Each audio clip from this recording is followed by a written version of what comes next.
में वो सारे के सारे हिंदू थे। तो ये इनकी ये चीज है।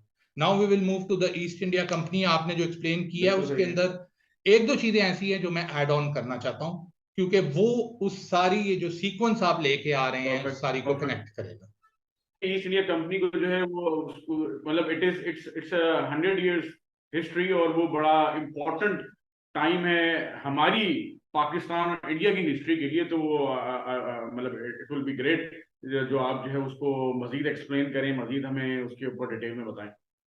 जी, उसके अंदर बस एक दो ऐसी चीजें हैं जिनको ऐड करना जरूरी है। एक तो उनकी इंसेप्शन का, कि वो कब आए और उनका क्या रिलेशन था, वो क्यों आए, वो क्या ऐसी चीज थी उस दौर के अंदर कि ये इस तरह के प्रोग्राम्स चल रहे थे कि कंपनीज जो हैं वो दूसरी कंट्रीज में जाके इन्वेट कर रही हैं। परफेक्ट है। तो हम शुरू करते हैं, फिर इसके बाद आप अपना ये जो है हमें वो हिस्ट्री जरा ब्रीफ कीजिएगा इसकी, जिसमें आप कह रहे हैं। उसके बाद फिर कुछ सवालात हैं, जिस तरह पहले भी हमने जिक्र किया कि कुछ सवालात हमने आपके लिए तैयार किए हुए हैं, तो हम शेख साहब से निगाह से जो है वो सवालात करेंगे, और फिर आप हमें बताइएगा हिस्ट्री की रोशनी में, तहकीक की रोशनी में, कि वो बेसिकली क्या है और किस तरह ये चीज चलती है। जी, इसके अंदर ये सबसे पहले तो ये चीज़ देखने की बड़ी ज़रूरी है कि जो ईस्ट इंडिया कंपनी का हमें एक परसेप्शन है, तो ईस्ट इंडिया कंपनी को भी अंडरस्टैंड करना बहुत ही इंपॉर्टेंट है कि ईस्ट इंडिया कंपनी असल में थी क्या, और उस वक़्त ये क्या ऐसा माहौल था दुनिया का कि ये कंपनीज जो हैं, कॉमर्स कंपनीज, ये जो थी जो पीछे एम्पायर्स थी उनको लीड कर रही थी। आप कह लें कि आजकल की ज़बान में जैसे कहते हैं कि उनकी फ्रंट मैन थी। तो इसके अंदर पहली चीज़ ये कि जब ईस्ट इंडिया कंपनी बेसिकली जब आप कह लो कि सब कॉन्टिनेंट के अंदर दाखिल हुई, तो वो जो टाइम था जहांगीर का था।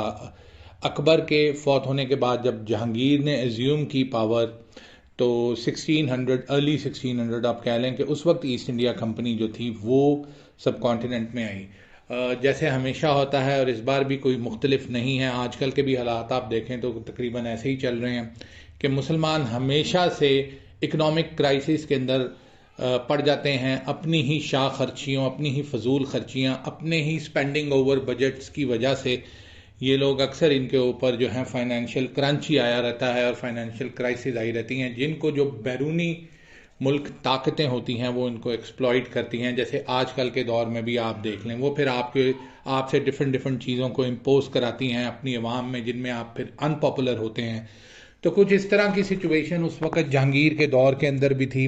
अकबर साहब ने काफ़ी ज़्यादा जो मुग़ल एम्पायर के जो रिसोर्सेज थे उनको ड्रेन आउट कर दिया हुआ था, और इसमें ज़्यादातर आप कह लें कि हिंदू नवाजी के अंदर और इस तरह के काम आप देख सकते हैं कि जो उन्होंने किए, जिनमें पर्सनल आप एक्टिविटीज़ आप कह सकते हैं, शादियां और ये इस तरह चीज़ें। तो अकबर साहब ने एंड के अंदर काफ़ी ज़्यादा मुग़ल एम्पायर का बेड़ा गर्क किया हुआ था।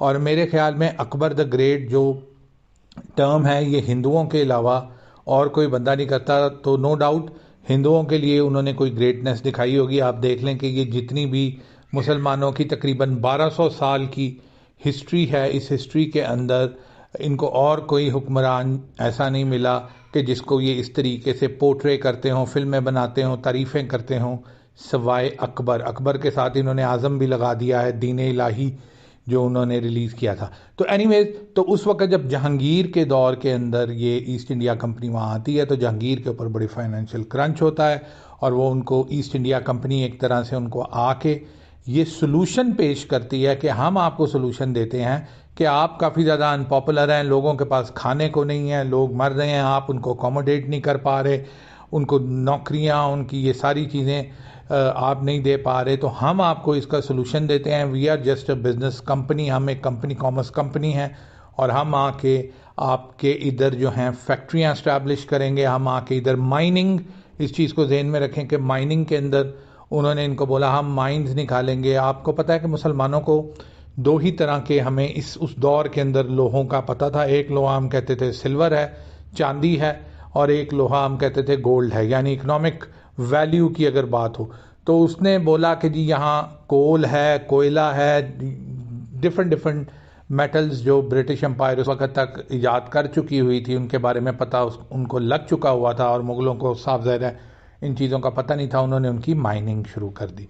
इसके अंदर जब वो आए तो जहांगीर साहब ने कहा कि well and good, this is a great opportunity कि आप जो हैं मेरे लोगों को अकोमोडेट करेंगे। और साथ उन्होंने ब्रिटिश एम्पायर ने ये भी बोला कि जो पोर्चुगीज़ और डच आपके साथ पहले से मौजूद हैं वो भी कंपनीज थी, तो ये हम इनसे ज़्यादा आपको बेनिफिट देंगे, इनसे ज़्यादा आपको पे ऑफ करेंगे। तो इस तरह से आप देख लें कि जहांगीर साहब को उस वक्त यही लगा कि इससे बड़ी तो कोई सिचुएशन है नहीं, इससे बड़ी तो कोई और ऑप्शन है नहीं, तो उन्होंने इनको इजाज़त दी। तो अगर आप ये कहें कि इनको इजाज़त किसने दी, इनको किस तरीके से ये सब कॉन्टिनेंट के अंदर घुसे, तो ये 1600 सेंचुरी के अंदर जहांगीर ने इनको इजाज़त दी, जिसके अंदर ये सुरात के अंदर, नाम इनका ईस्ट इंडिया कंपनी है लेकिन जो पहला इनका अराइवल होता है वो वेस्ट इंडिया के अंदर होता है। सुरात गुजरात के अंदर ये आते हैं, वहाँ आके ये फैक्ट्रीज लगाते हैं। फैक्ट्रीज के अंदर एक चीज़ आपको बताई जाए कि एक चीज़ सॉल्ट पीटर होता है। सॉल्ट पीटर एक ऐसी चीज़ है जो गन पाउडर में इस्तेमाल होती है। तो उधर के जो मुसलमान थे, मुग़ल थे, उनको हुक्मरान थे, बल्कि आप कह लें हिंदू भी थे, उनको पता ही नहीं था कि ये सॉल्ट पीटर क्या चीज़ है। तो उन्होंने कहा हमारे लिए तो रेत है, वेस्टेड है, इसको ये लेके जा रहे हैं, माइनिंग कर रहे हैं, हमारे लोगों को इन्होंने एम्प्लॉय किया हुआ है, सारी चीज़ें की हुई हैं। तो उन्होंने इनको इजाज़त दे दी। इन्होंने वहाँ सिल्क की, सॉल्ट पीटर की और जो कमोडिटीज़ उस वक़्त फेमस थी, जो यहाँ से ये लोग लेके जा रहे थे, एक्सट्रैक्ट कर रहे थे। डच और जो पोर्चुगीज़ थे ये सॉल्ट पीटर वगैरह तो नहीं कर रहे थे, लेकिन बाकी बेसिक यूटिलिटीज़ ये लोग कर रहे थे। इस तरीके से इनको उधर इजाज़त दी और फिर ये वहाँ से एक तरह से इन्होंने अपनी कंपनी को इस्टेब्लिश किया। जब ये इधर आ गए और इन्होंने लोगों को एम्प्लॉय करना शुरू कर दिया, तो जहांगीर पीरियड तो बहुत ही आप कह लें कि अच्छा गुजरा। उनके अंदर उनको पैसे भी मिल रहे थे, सारी चीज़ें मिल रही थी। ये भी अपनी जो फुटप्रिंट था उसको बढ़ा रहे थे और आहिस्ता आहिस्ता आप कह लें कि 16 सेंचुरी के मिड तक तो इनका absolutely there was no issue between them and the Mughal. सारे मुगल जिनसे खुश थे और सारी तरह से उनको भी पैसे देते थे और ख़ुद ये धगाधग आप कह लें कि ड्रेन आउट कर रहे थे मुग़ल सल्तनत को, जो मुग़ल सल्तनत को पता नहीं चल रहा था।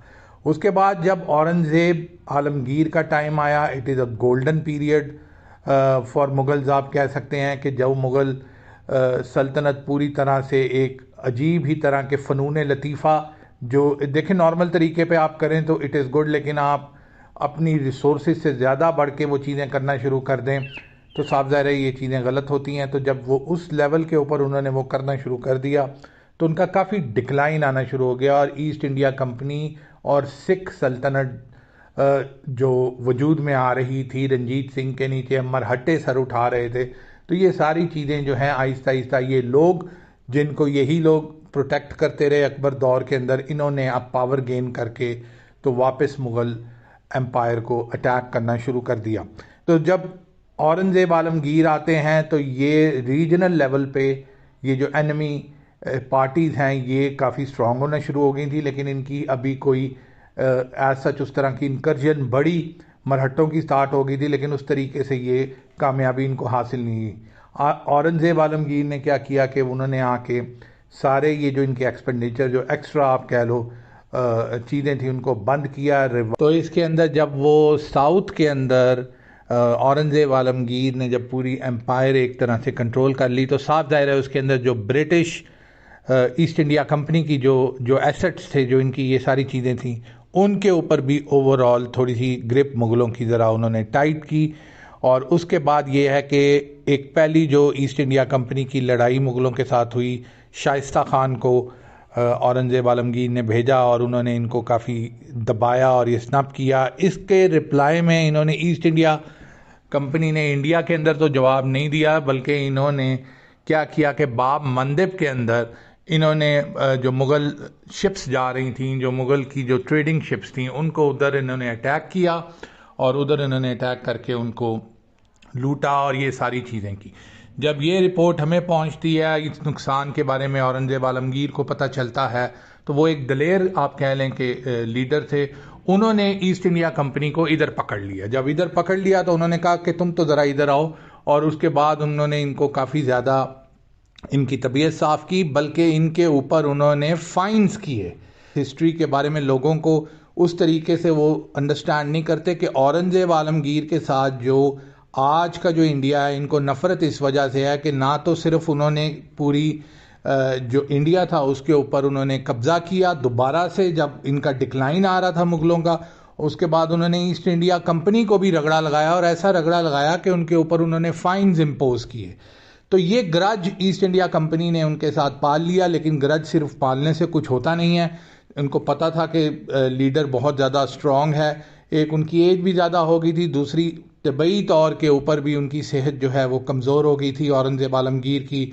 और 1700 सदी के शुरू के अंदर औरंगज़ेब आलमगीर, आप कह रहे हैं, उनकी वफ़ात हुई। जब उनकी वफ़ात हुई तो दिस इज़ द टाइम, आप 1707 से लेके 1857 तक कर लें, ये 150 साल है। इस 150 साल में आप कह लें कि मुग़ल एम्पायर, मुस्लिम एम्पायर, जो 1000 साल से ज़्यादा का जो रूल था सब कॉन्टिनेंट, वो अब चैलेंज होना शुरू हो गया था। तो उसको challenge basically east India company कर रही थी। वही गन पाउडर, सॉल्ट पीटर जो ये वहाँ से एक्सट्रैक्ट कर रहे थे, वही गन पाउडर से इन्होंने वो गन्स जो हैं इंडक्ट की मिलिट्री के अंदर। जो मुग़लों को उन चीज़ों का पता नहीं था, हम तलवारों से और उनसे लड़ने वाले लोग थे। वहाँ फिर तोपखाने इन्होंने लेके आए, तोपें लेके आए। तो इनिशियल स्टेजेस में 1700 में हमें इस चीज़ का बिल्कुल अंदाज़ा नहीं था। हमारे अगेंस्ट जो वेपन्स आ रही थी, we were not familiar with that, और हम उसी तरीके से अपनी अप्रोच करते थे। लेकिन आगे से जब गोला आता था तो अब समझ नहीं आती थी कि अब इसको गोले को तलवार से काटे कैसे, या टू बी ऑनेस्ट इसको किस तरीके से काउंटर करें। तो वो टाइम पीरियड आप कह लो कि वो 150 साल का पीरियड ऐसा है कि जो एक डिक्लाइन मुस्लिम जो गवर्नमेंट थी, या मुग़ल गवर्नमेंट आप उसको कह लें, उसका आना शुरू हो गया। लेकिन फिर भी यहाँ बहुत इम्पॉर्टेंट है इस चीज़ को अंडरस्टैंड करना। पाकिस्तान इंडिया को बने 75-76 साल हुए हैं। 150 साल, यानी इस टाइम पीरियड में आपको लगता है कि पता नहीं बहुत ही ज़्यादा देर हो चुकी है, लेकिन आप देखें कि इस टाइम पीरियड को आप मल्टीप्लाई बाय 2 कर लें तो फिर 150 ईयर्स बनते हैं। मुग़लों को गिरने में भी 150 साल लगे।